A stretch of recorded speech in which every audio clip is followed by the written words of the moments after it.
चलिए बेटा इधर ध्यान दीजिए।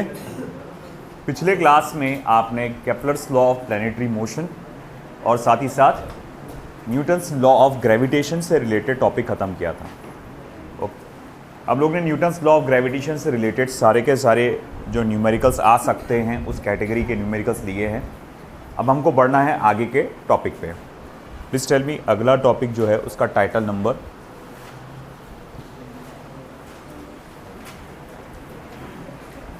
बताओ।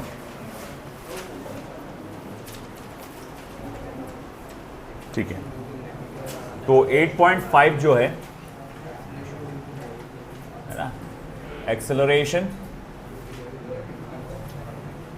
Due to gravity of earth, acceleration due to gravity of earth. मैं इसे इस तरह से भी लिख सकता हूं, रिलेशन बिटवीन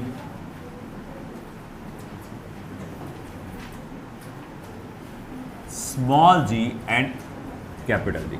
नहीं सॉरी, वो तो बाद में आएगा। सबसे पहले acceleration due to gravity on earth. हमको एक्चुअल में एक्सेलरेशन ड्यू टू ग्रेविटी, ये जिसको स्मॉल जी से डिनोट करते हैं, वो क्या है हमको समझना है। होता क्या है कि जब भी आप किसी ऑब्जेक्ट को आप मान लो ऊपर लेके गए, काफ़ी ऊपर तक, है ना, आप तकरीबन 100-200 फुट ऊपर लेके गए और वहाँ से उस ऑब्जेक्ट को छोड़ दिए, वो ऑब्जेक्ट नीचे आएगा और उसकी स्पीड लगातार बढ़ते चले जाएगी। मैं बोलूँगा ठीक है, 1 सेकेंड के बाद उसकी स्पीड क्या है बताओ, है ना। पहले तो मैं देखा इनिशियली स्पीड क्या थी इसकी, 0, मगर 1 सेकेंड के बाद 0 seconds, 1 second, 2 second, 3 second, 4 second and so on. तो पहले तो शुरुआत में इसकी स्पीड क्या थी, 0 थी, मगर बाद में उसकी स्पीड क्या हो गई, 9.8 मीटर पर सेकेंड। फिर और अगले सेकंड में क्या हो गई, 19.6 मीटर पर सेकेंड, जिसको आप ऐसा भी बोल सकते हैं 2 मल्टीप्लाई बाय 9.8, है ना। फिर अगले 1 सेकंड में और क्या होगा, 3 मल्टीप्लाई बाय 9.8। फिर अगले 1 सेकंड में क्या होगा, 4 मल्टीप्लाई बाय 9.8 मीटर पर सेकंड की स्पीड से वो नीचे आएगा। तो हम क्या देख रहे हैं, हर एक सेकंड में स्पीड जो है बढ़ते चले जा रही है। हर एक सेकंड में जो स्पीड जो है बढ़ते, है ना, थोड़ा दरवाज़ा खोल दे बेटा। हर एक सेकंड में जो स्पीड है वो बढ़ते चले जा रही है। और अगर मैं आपसे पूछूं कितने से बढ़ रही है, 9.8 मीटर पर सेकंड से, है ना, तो हम कहेंगे कि भाई देखो एक्सेलरेशन क्या होता है, final velocity minus initial velocity upon time, है ना। फाइनल वेलोसिटी जैसा कि मान लो कि मैं ये वाली पकड़ता हूँ 19.6, इनिशियल वेलोसिटी 1 सेकंड पहले क्या थी 9.8, तो वो आएगा कितना, 9.8 मीटर पर सेकंड स्क्वायर। तो जब नीचे आ रहा है तो भैया यहाँ पर ये लगातार उसका स्पीड बढ़ते जा रहा है और इतने से बढ़ रहा है, ये उसका एक्सेलरेशन है। और ये एक्सेलरेशन किसके वजह से आया, ग्रेविटी की वजह से। इसीलिए उसको नाम दिया गया, इसी एक्सेलरेशन को नाम दिया गया एक्सेलरेशन ड्यू टू ग्रेविटी, है ना। अब इसी चीज़ को हम लोग थोड़ा सा लिखेंगे डेफिनेशन में।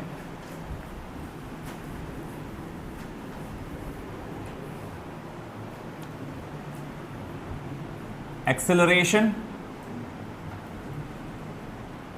set up in a body while falling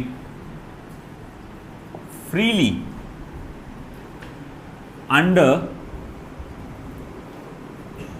the influence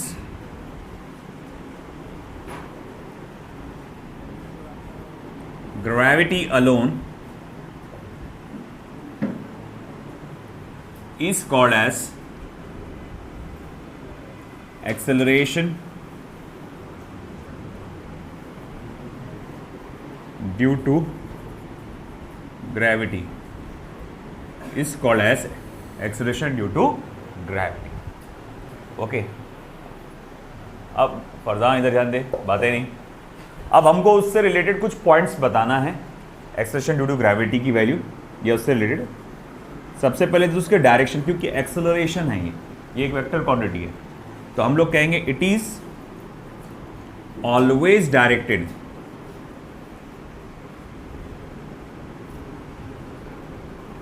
towards the centre of the अर्थ। हमेशा हमेशा ये सेंटर ऑफ द अर्थ की तरफ डायरेक्टेड होता है ना।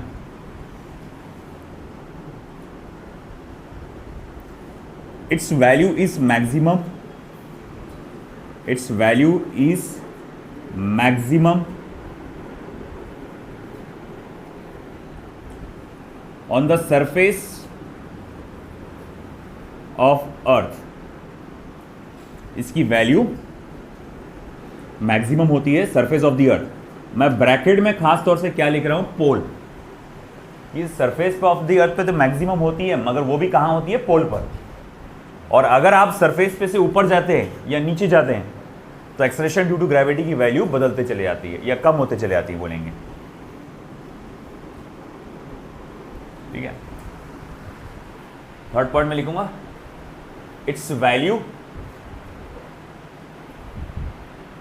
और मुझे यहां पर उसकी वैल्यू भी लिखना चाहिए था,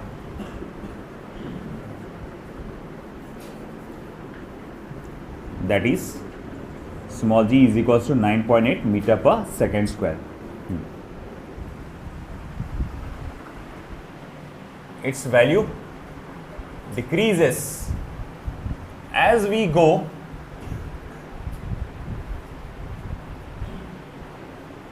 above the surface, above or below the surface of the earth. तो जैसा आप ऊपर जाएंगे या नीचे जाएंगे, चाहे ऊपर जाओ चाहे नीचे जाओ, एक्सेलरेशन ड्यू टू ग्रेविटी की वैल्यू आपकी कम होते चले जाती है। तो हम लोग चौथे पॉइंट में कंक्लूजन के तौर पे लिख सकते हैं इसके, hence the acceleration due to gravity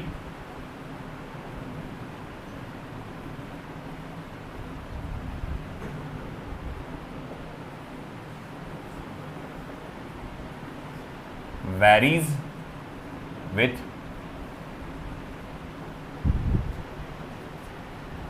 height,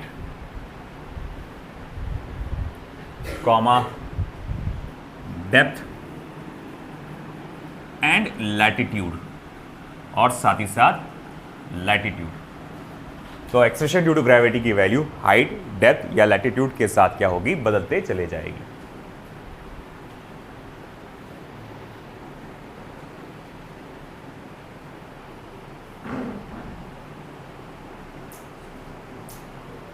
ये कुछ पॉइंट्स है related to acceleration due to gravity.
हो गया बेटा।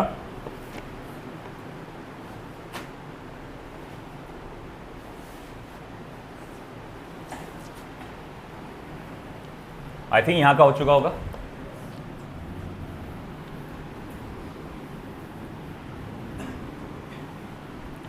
तो हम लोग ने सब कुछ यहाँ पर देखा, एक्सेलरेशन ड्यू टू ग्रेविटी क्या होता है ना, उसकी हमेशा डायरेक्शन सेंटर ऑफ द अर्थ की तरफ होती है। हाँ, एक पॉइंट याद रह गया इसमें डालना, वो ये है the value of acceleration due to gravity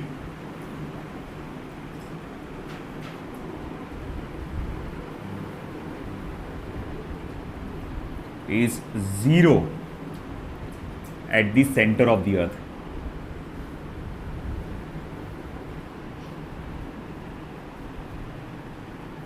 The value of acceleration due to gravity is 0 at the center of the earth. अगर आप सेंटर ऑफ द अर्थ पे चले जाते हैं तो एक्सेलरेशन ड्यू टू ग्रेविटी की वैल्यू 0 हो जाती है ना। और सबसे ज़्यादा मैक्सिमम कहाँ होती है? सरफेस पे, और सरफेस पे भी कहाँ पर? पोल पे, है ना। इक्वेटर पे सबसे कम होती है सरफेस की कंपैरिजन में। और फिर जैसे जैसे आप ऊपर जाते हैं, यहाँ पे नीचे जाते हैं, तो उसकी एक्सेलरेशन ड्यू टू ग्रेविटी की वैल्यू क्या होती है? कम होते चले जाती है। और आपने देखा सबसे कम कहाँ होती है? सेंटर ऑफ द अर्थ पे, वो टोटली 0 होती है ना। चलिए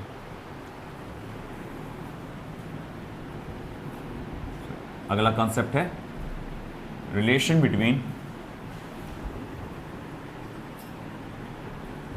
small g and capital G. Relation between acceleration due to gravity and universal gravitational constant. इसके बीच में हमको रिलेशन इस्टेब्लिश करना है।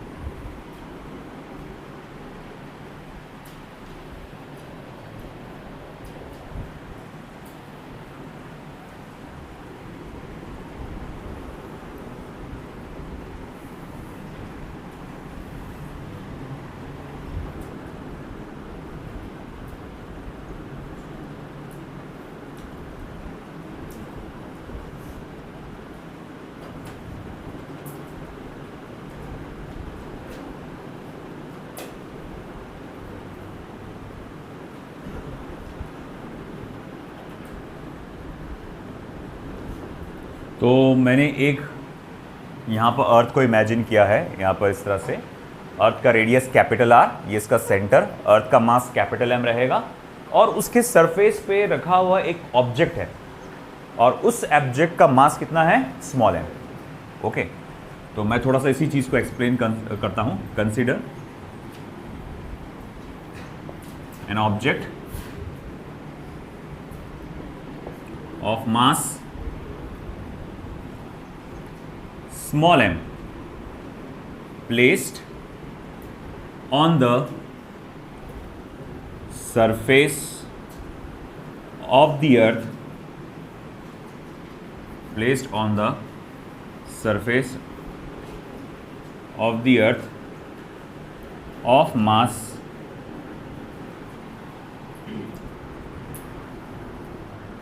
capital M and radius capital R। तो भैया हम लोग ने क्या करा? एक ऑब्जेक्ट जिसका मास स्मॉल है उसे कंसिडर किया कि वो सरफेस ऑफ द अर्थ पे रखा गया है। ओके, ठीक है। और ऑब्जेक्ट का मास स्मॉल m है, अर्थ का मास कैपिटल M है, उसका रेडियस कैपिटल R है। The gravitational force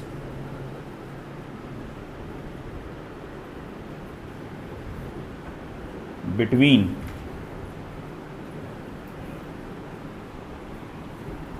the object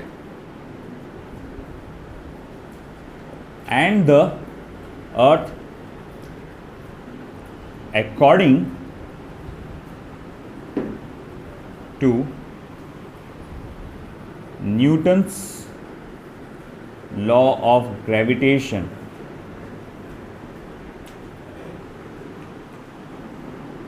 is। तो अगर मैं न्यूटन्स लॉ ऑफ ग्रेविटेशन इस पे अप्लाई करूं तो इन दोनों के बीच में जो ग्रेविटेशनल फोर्स होगा उसे हम लोग कैसे रिप्रेजेंट करेंगे? तो देखिए बेटा, उसे कैसे रिप्रेजेंट किया जाएगा? F is equals to capital G, इसका मास कैपिटल M, ऑब्जेक्ट का मास स्मॉल m, और उनके बीच का जो डिस्टेंस है उसका स्क्वायर। डिस्टेंस कितना है बेटा? Capital R। तो उसका क्या हो गया यहाँ पे, स्क्वायर हो गया। F is equal to G capital M small m upon R square. ये आपका ग्रेविटेशनल फोर्स है। इसे दे दो आप इक्वेशन नंबर 1, है ना। ये समझ में आया बेटा आपने, ठीक है ना। ये अर्थ है, इसके सेंटर ऑफ मास अर्थ का बीच में रहेगा। तो अगर मुझे इनके बीच में का ग्रेविटेशनल फोर्स कैलकुलेट करना है, न्यूटन्स लॉ में क्या कहा गया है, जी m1 m2 अपॉन डिस्टेंस का स्क्वायर। तो इसका मास कैपिटल M, इसका मास स्मॉल m, इनके बीच के, इनके सेंटर ऑफ मास का डिस्टेंस क्या आएगा, सेंटर ऑफ मास का लेना, यहाँ का नहीं लेना। बोले 0 आ रहा ना सर, बेटा सेंटर ऑफ मास से कैलकुलेट करते हैं। तो बोले कैपिटल R, इसलिए ये आ जा रहा है ना। मैं बोलूँगा अच्छा ठीक है, and the weight of object,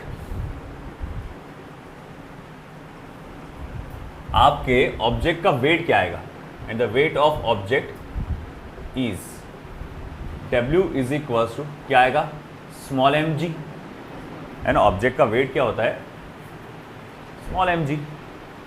मैं आगे लिखूंगा, बट वेट इज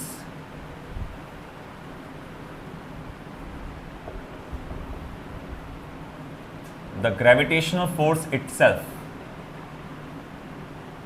भैया ये जो आप बोलते हैं ना वेट किसी भी बॉडी का, वो खुद आपस में क्या होता है, ग्रेविटेशनल फोर्स होता है।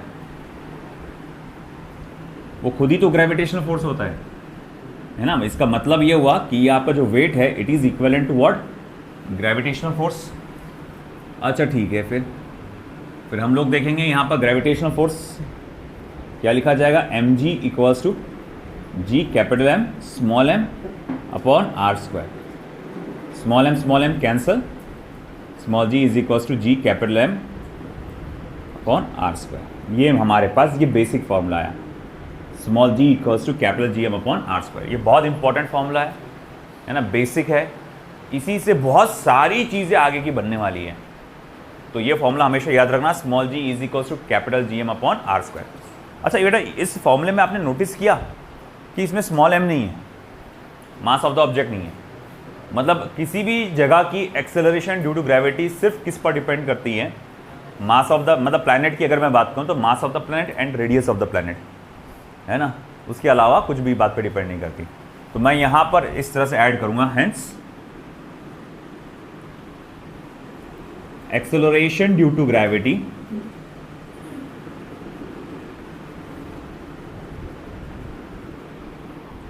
is independent of mass of the object, mass of the object। तो एक्सेलरेशन ड्यू टू ग्रेविटी जो है इंडिपेंडेंट होता है मास ऑफ द ऑब्जेक्ट का। यानी कहने का मतलब ये हुआ, एक लोहे का बॉल है और एक हल्का सा लकड़ी का बॉल है। आप क्या करते हैं, दोनों को सेम हाइट से छोड़ देते हैं और बोलेंगे भैया ज़मीन पे पहले कौन टकराएगा, दोनों एक साथ टकराते हैं। लोहे का पहले नहीं आता, दोनों एक साथ टकराते हैं। इवन एक लोहे का बॉल लो और एक वो जो फर आता है, मतलब किसी भी पंख जिस परिंदे का, और आप उसको दोनों को छोड़ दो वैक्यूम में, तो वो भी दोनों एक साथ टकराएंगे। आप रियल लाइफ में इसको अगर करने की कोशिश करोगे तो इसलिए नहीं हो पाएगा क्योंकि यहाँ पर एयर का फ्रिक्शन है। अगर ये चीज़ एक्सपेरिमेंट आप वैक्यूम में करके देखोगे, शायद मैंने आपके साथ शेयर भी किया था वो वीडियो, है ना, तो बोलेंगे आप देखेंगे दोनों एक साथ ज़मीन पे टकराते हैं। याद रखना ये।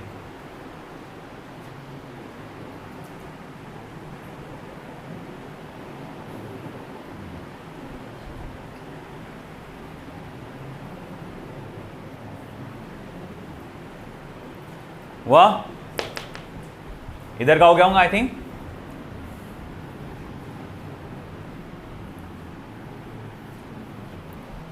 देखो एक और उसको आगे एक्सपांड करेंगे। एज वी नो, जैसे कि हम जानते हैं,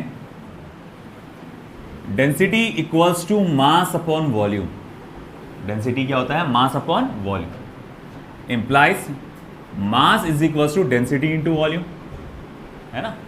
मास को डेंसिटी इंटू वॉल्यूम लिख सकते हैं। Therefore mass of earth, mass of earth can be given as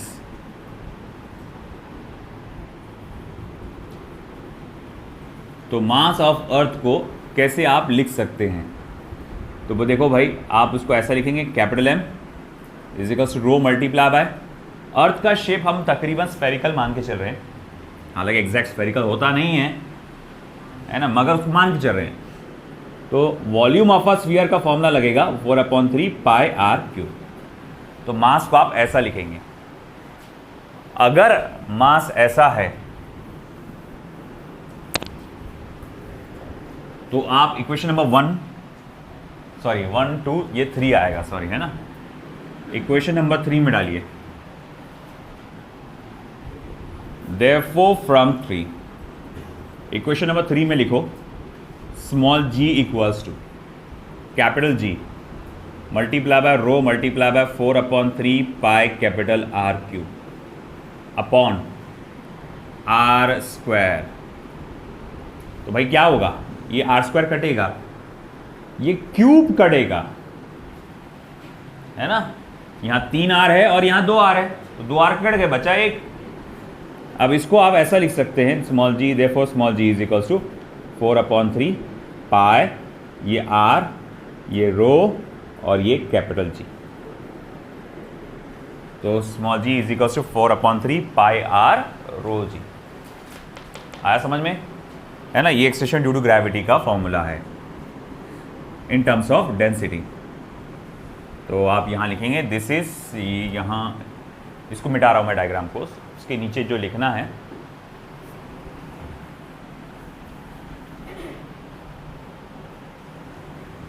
this represents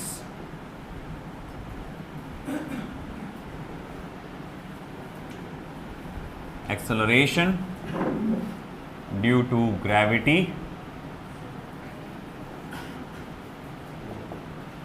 in terms of density।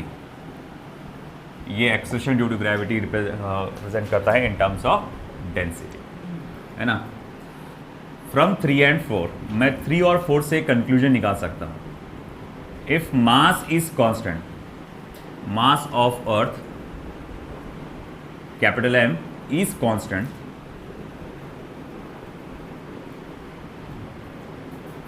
small g is inversely proportional to R square, and if density of earth is constant,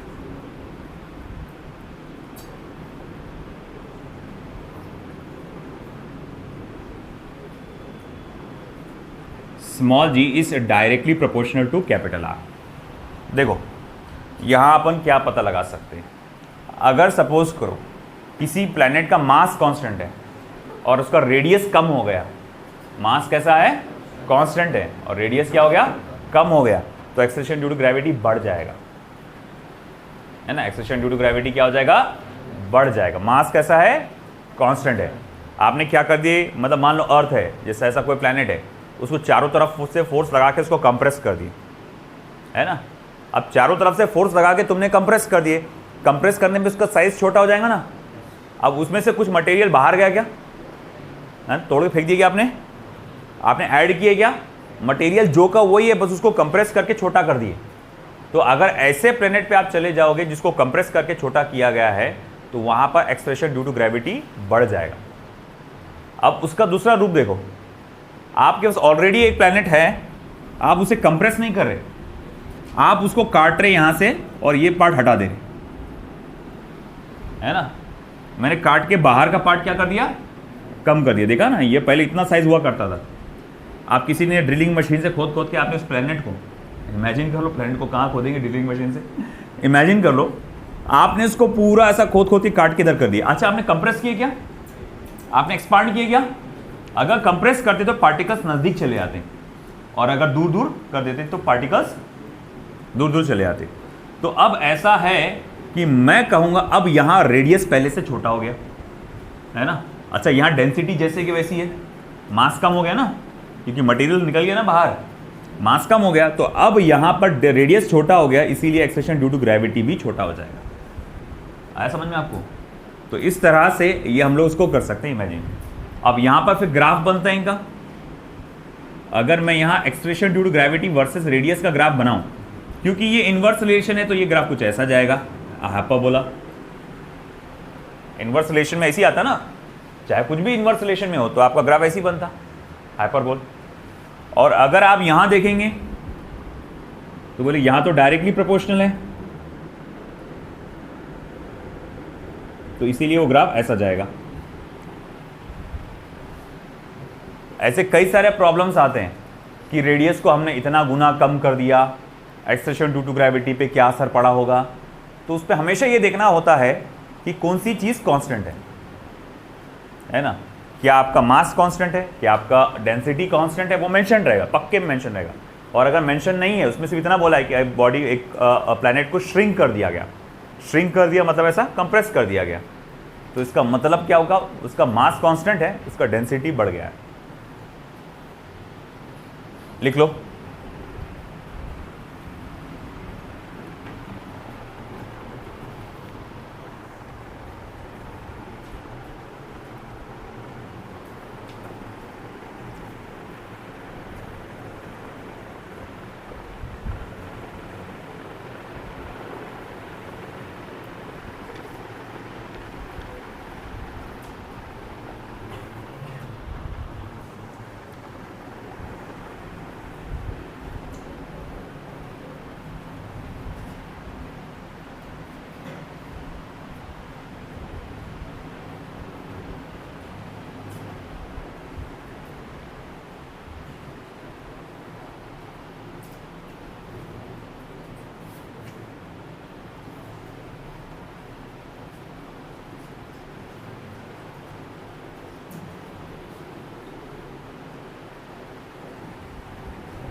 इधर का हो गया,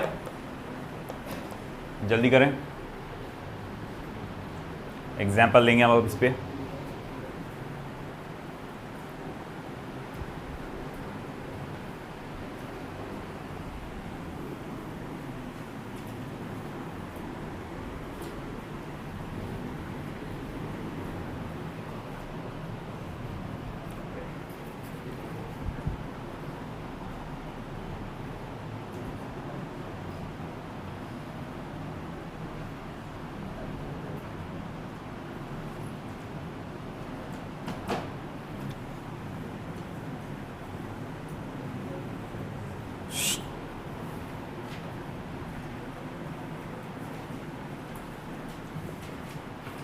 Value of small g on the surface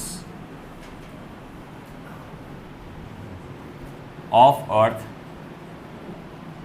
is 9.8 meter per second square.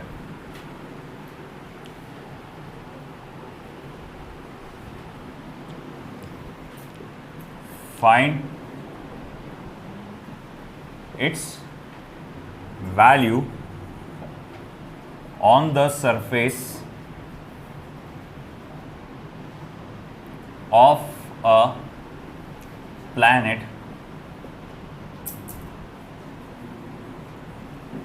whose mass and radius are 2 times that of Earth.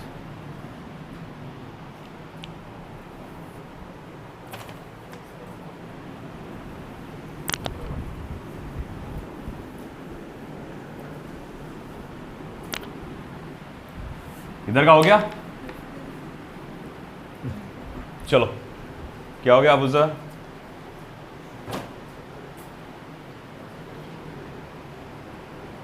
कहां पे,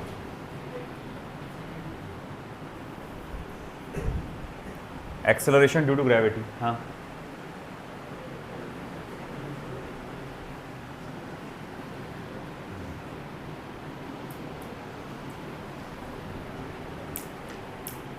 तो value of small G on the surface of the earth, acceleration due to gravity की value on the surface of the earth is 9.8 metre per second square.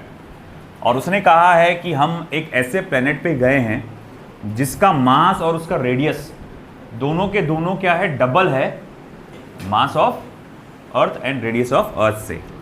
तो जो चीज़ आपको बोली गई है पहले हम वो लिख लेते हैं। तो मैं लिखता हूँ, देखो, acceleration due to gravity on the surface of the earth is 9.8 metre per second square. अच्छा, मास ऑफ प्लैनेट, जिस प्लैनेट पे आप गए हैं उस प्लैनेट का मास डबल है मास ऑफ द अर्थ से। Radius of planet is also double of the radius of the earth. Okay, अब हमको मालूम है relation, since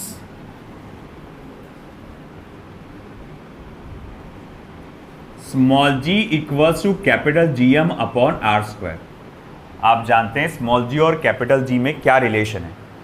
small G is equals to capital G M upon R square. तो मैं यहां लिख सकता हूं therefore G P upon G E is equals to M P upon M E multiply by R E upon R P का whole square, है ना। जब आप इसका रेशियो लेंगे, कैपिटल जी क्या हो जाएगा, कैंसिल हो जाएगा, है ना। M P upon M E आएगा और ये नीचे इन्वर्स में है तो ये सीक्वेंस उल्टा आएगा, are E upon R P का होल स्क्वायर। अब चलो वैल्यूज डालो फिर।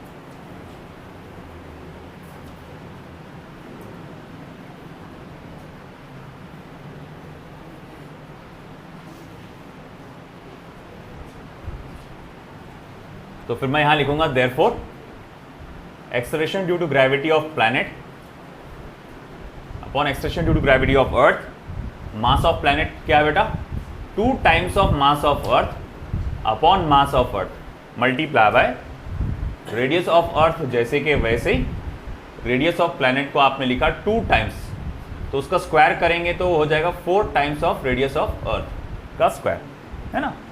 मैंने आरपी की value 2 times of R E डाल दिया और उसका स्क्वायर भी ले लिया, तो आर ई का स्क्वायर 4 आर ई का स्क्वायर। अब ये आर ई का square cancel, M E cancel, है ना। तो फिर क्या बचा, therefore G P upon G E is equals to 2 upon 4, यानी जिसको आप 1/2 लिख सकते हैं। जी ई को उधर ट्रांसफर कर दो, therefore G P is equals to 1/2 multiply by G E. मगर जी ई की वैल्यू क्या है बेटा, 9.8, देखो जी पी इक्वल्स टू क्या हो जाएगा 4.9 मीटर पर सेकेंड स्क्वायर। तो उस प्लैनेट पे एक्सेलरेशन ड्यू टू ग्रेविटी क्या है, 4.9 मीटर पर सेकेंड स्क्वायर है ना। अर्थ के कंपैरिजन आप ऊपर वहाँ पर अगर आप जंप करोगे ऊपर, तो अब जैसे जितनी तेज़ी से आप ऊपर यहाँ नीचे आ रहे हैं उसके मुकाबले आप आराम से नीचे आओगे।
The density of a newly discovered planet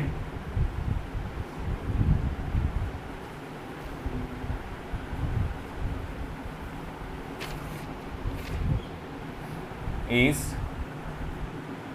twice that of the Earth.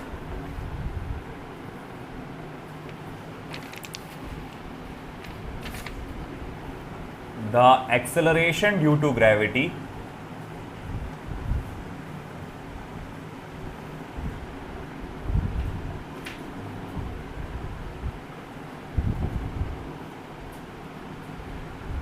at the surface of planet is equal to that at the surface of Earth.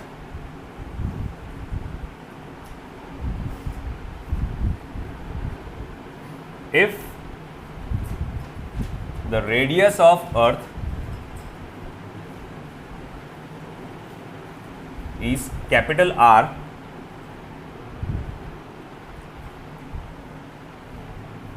the radius of planet will be, चलिए अब ये question को solve करिए, बताइए।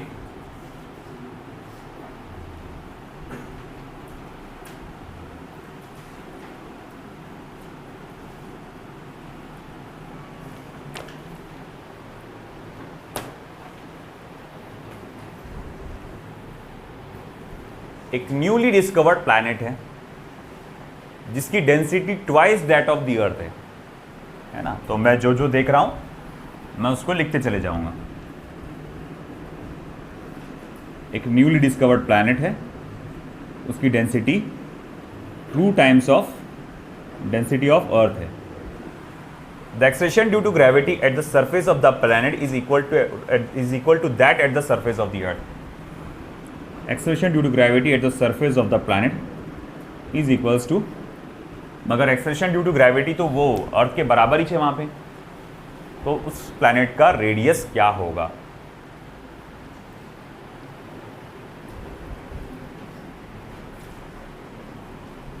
जब मास बदला था या जब मास से रिलेटेड नॉलेज थी हमारे पास, तो हम लोगों ने small G equals to gm/r² वाला फॉर्मूला लिया।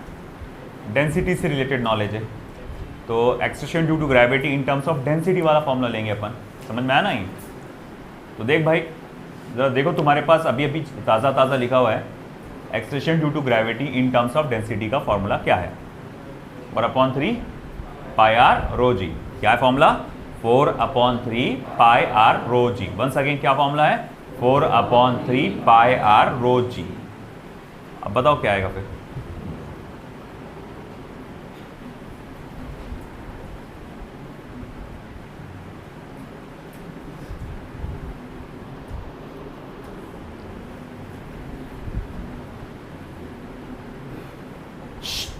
इधर ध्यान दो, आया?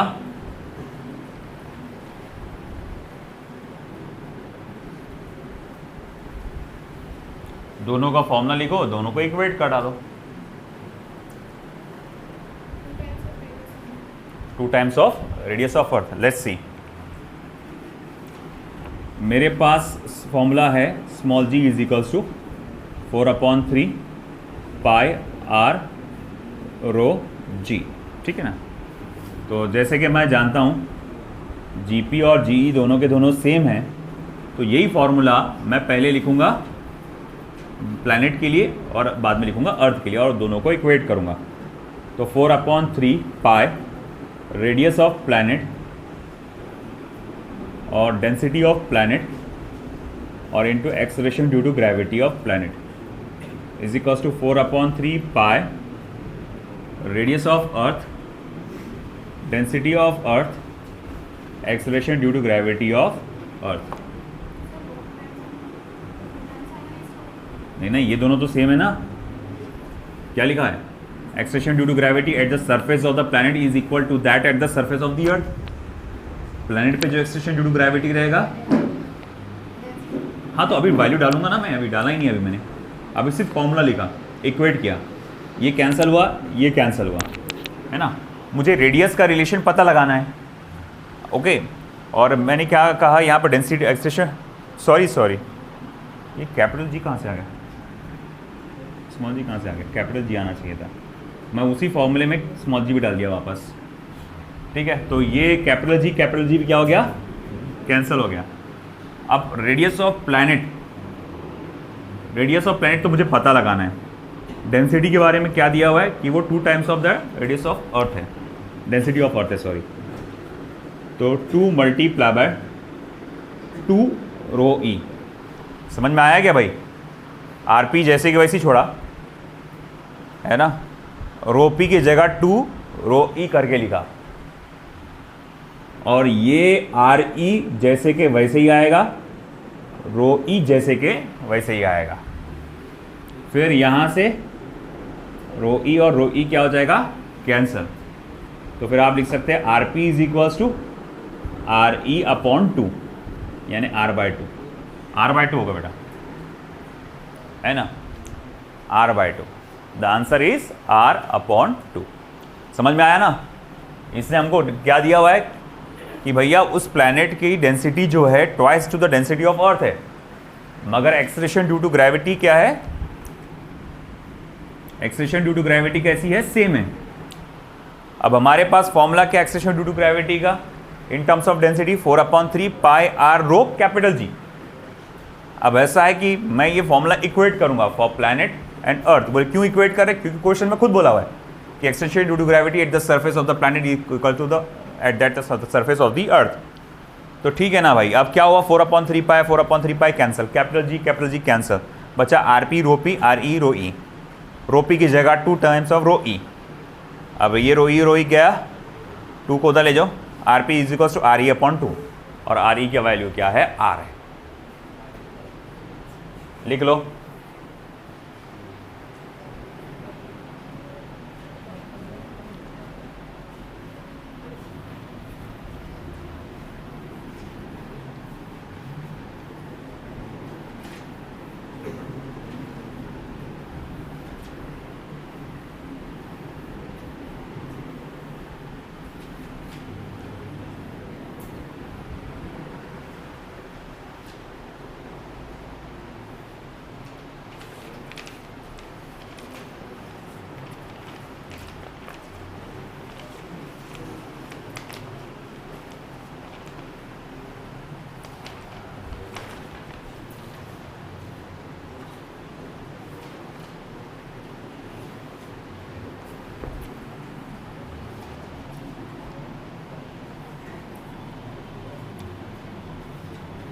नेक्स्ट एग्जाम्पल इसी से related.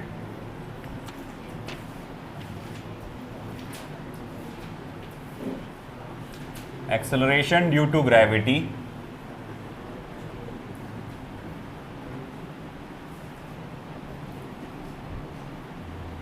On moon is 1/6 of the acceleration due to gravity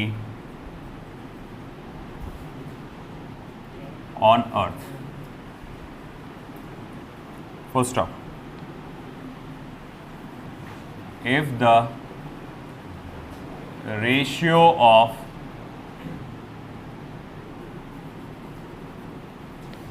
densities of Earth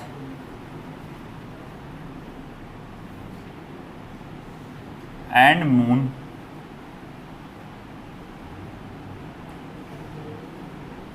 is rho e upon rho m equals to 5/3, then radius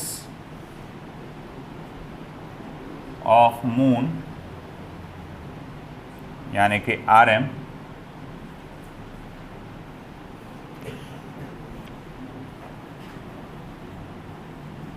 in terms of RE will be, in terms of RE will be, first option 5/18 times of RE, second option 1/6 times of RE, third option 3/18 times of RE, and the last option 1/2√3 times of RE.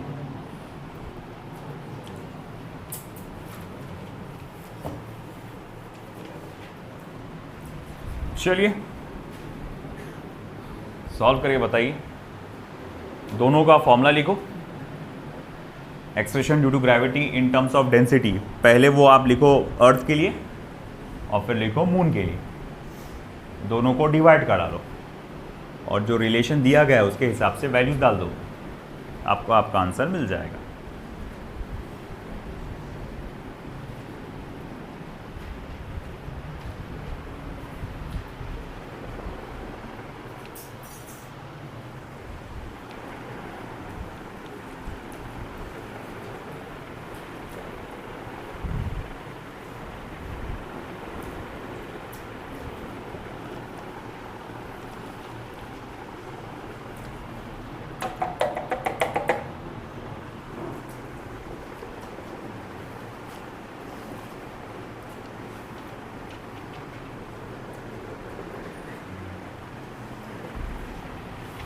Be fast.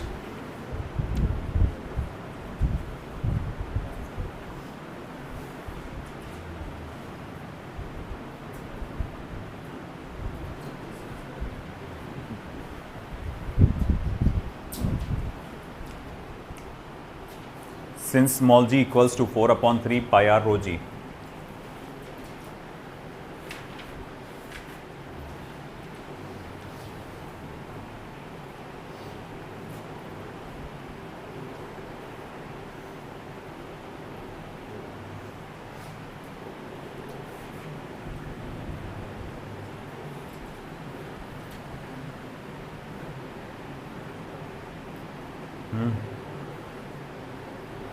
आया answer?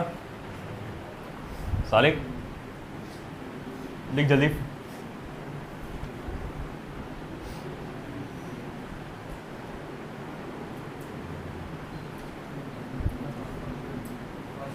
First option C आ रहा।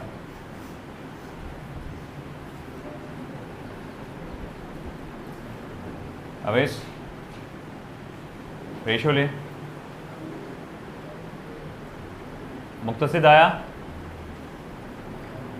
कशाबा करो, जल्दी करो, बहुत time लग जा रहा है। क्या हो प्रॉब्लम में? Acceleration due to gravity of moon को डिवाइड कर दो acceleration due to gravity of earth से। 4/3 पाई तो कैंसिल हो जाएगा, कैपिटल जी भी कैंसिल हो जाएगा क्योंकि वो कांस्टेंट है। तो बचेगा क्या? Radius of moon upon radius of earth multiply by density of moon upon density of अर्थ। अब ऐसा है कि ठीक है, एक्सेलरेशन ड्यू टू ग्रेविटी का क्या रिलेशन दिया हुआ है? इसने कहा है acceleration due to gravity on moon is 1/6 of the acceleration due to gravity of earth. तो मून का acceleration due to gravity 1/6 of acceleration due to gravity of earth. Radius of moon जैसे कि वैसे ही रहने दो, ये भी वैसे ही के वैसे रहने दो। हाँ, अपने को रो ई अपॉन रो एम कितना दिया हुआ है? 5/3। तो वहां रो एम अपॉन रो ई क्या आ जाएगा? 3/5। 3/5। अब देखो ये कैंसल हो गया। R M upon R E को इधर ट्रांसफर करो तो आप लिख सकते हैं therefore R E upon R M, R E upon R M equals to, ये देखो ये 6 डिनोमिनेटर में ऊपर जाएगा है ना, 3 multiply by 6/5। Therefore R E upon R M equals to 18/5। तो अपने को क्या चाहिए? आर एम चाहिए ना। अच्छा आर एम चाहिए, तो आर एम इधर लाओ, 18/5 को इधर लाओ, तो ये हो जाएगा 5/18 मल्टीप्लाई बाय आर ई।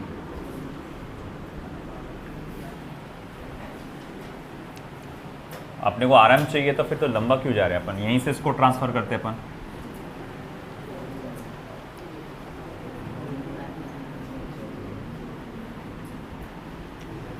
इसको इधर ट्रांसफर कर दो, तो R M upon R E equals to 3/5 को इधर ट्रांसफर करेंगे तो 5/3 मल्टीप्लाई बाय 1/6, तो R M upon R E is equals to 5/18।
if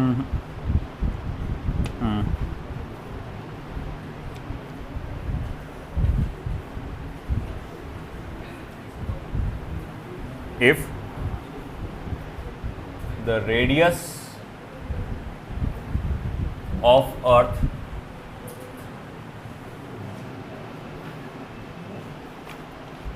shrinks by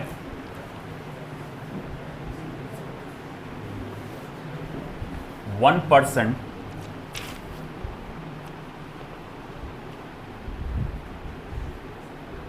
its mass remaining the same,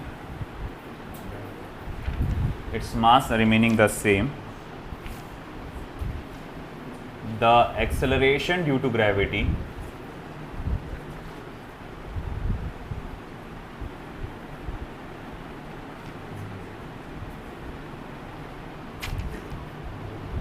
on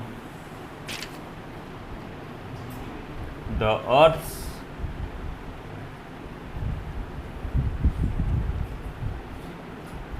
surface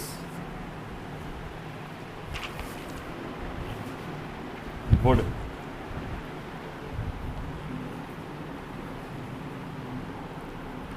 first option decrease by 2%, second option remains unchanged, third option increase by 2%, and the last option increase by 1%.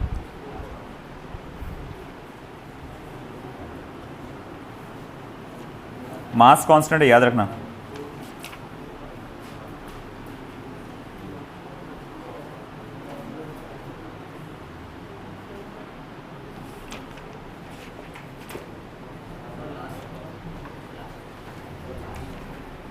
Increase by 1%।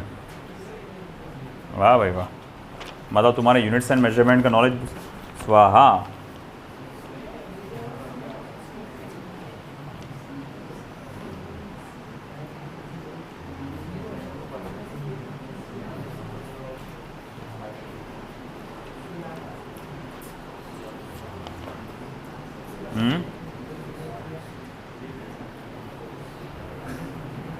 सबसे पहले तो relation देखो। अगर मैं देखूंगा कौन सा देखते हैं, relation between small G and capital G क्या है? Small G equals to GM/r²। मैं ये वाला फॉर्मूला क्यों ले रहा हूँ, वो डेंसिटी वाला क्यों नहीं ले रहा हूँ? कि उसने मुझे बताया है मास रिमेनिंग द सेम। मास क्या है? कांस्टेंट है। जब मैं रेडियस और एक्सेलरेशन ड्यू टू ग्रेविटी का रिलेशन देखूंगा, मतलब मैं ये देखना चाहता हूँ रेडियस बदलने से एक्सेलरेशन ड्यू टू ग्रेविटी कैसे बदलेगा, तो वो देखने के लिए बाकी की सारी चीज़ें कांस्टेंट होना चाहिए। अब हमको क्या मालूम कि कौन सी चीज़ कांस्टेंट है? मास कांस्टेंट है कि डेंसिटी कांस्टेंट है? आपने जो प्लैनेट को तो छोटा कर दिए ना, अर्थ को छोटा कर दिए। अब छोटा करने के दो तरीके हैं, एक तो कंप्रेस करो, कंप्रेस करने से क्या होगा, मास वही रहेगा, डेंसिटी बढ़ जाएगी।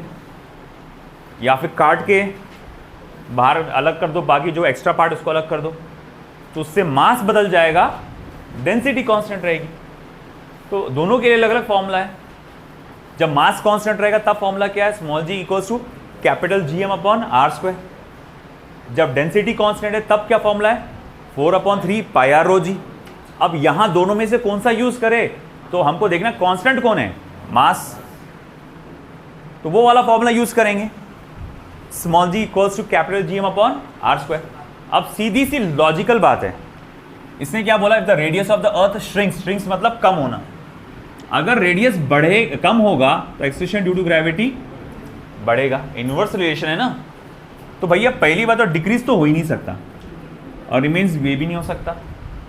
अब इन दोनों में से कोई एक है, 1% या 2%, तो मैं बोलूंगा percentage change in acceleration due to gravity is equal to percentage change in R का स्क्वायर। पावर नीचे मल्टीप्लीकेशन में आया था, 2 multiply by percentage change in R. तो percentage change in acceleration due to gravity क्या रहेगा, कितने का है वो, 1%। तो फिर क्या होगा, 2%। मतलब acceleration due to gravity increases by 2%। C option.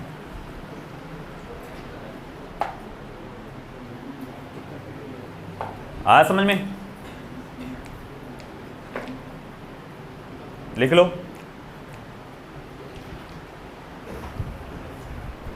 Sorry.